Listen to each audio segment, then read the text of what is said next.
Jalgaon MIDC पोलिसांची धडक कारवाई, गावठी कट्ट्यासह एक आरोपी जेरबंद। जळगाव एमआयडीसी पोलिसांनी अवैध शस्त्र बाळगणाऱ्या विरोधात धडक कारवाई करत एका इसमाला गावठी कट्ट्यासह ताब्यात घेतले। ही कार्यवाही 28 जून 2026 रोजी गोपनीय माहितीच्या आधारे करण्यात आली। पोलीस उपनिरीक्षक चंद्रकांत धनके यांना मिळालेल्या गोपनीय माहितीनुसार जळगाव विमानतळासमोरील कुसुंबा परिसरातून धनवड गावाकडे जाणाऱ्या कच्च्या रस्त्यावर एक इसम गावठी कट्टा घेऊन फिरत असल्याची माहिती मिळाली। त्यानंतर पोलीस निरीक्षक बबन आव्हाड यांच्या मार्गदर्शनाखाली विशेष पथकाने घटनास्थळी सापळा रचला। संशयित इसम दिसताच त्याला थांबवण्याचा प्रयत्न करण्यात आला, मात्र तो पडून जाण्याचा प्रयत्न करू लागला। पोलिसांनी पाठलाग करून त्याला ताब्यात घेतले।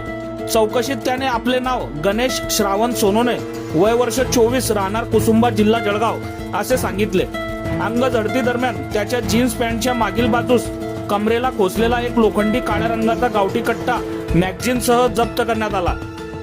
जप्त करण्यात आलेल्या शस्त्राची अंदाजे किंमत 20,000 रुपये असल्याचे पोलिसांनी सांगितले। या प्रकरणी एमआयडीसी पोलीस ठाण्यात शस्त्र कायदा अंतर्गत 325 अंतर्गत गुन्हा दाखल करण्यात आला।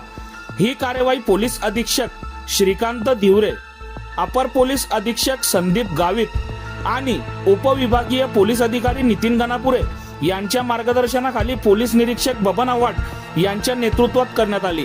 कारवाईत पोलीस उपनिरीक्षक Chandrakant Dhanke, police head constable Ramesh Babulal Chaudhari, Ramkrishna Patil, Kiran Patil, Ganesh Thakre, Subhash Sable, Ramakant Salunke, Nitin Thakur आणि शशिकांत मराठे यांनी सहभाग घेत उल्लेखनीय कामगिरी बजावली। बघत रहा MH19 न्यूज। मुख्य संपादक श्रीकांत वानखेडे सोबत ब्युरो चीफ जोएब सय्यद, जळगाव जिल्हा, महाराष्ट्र।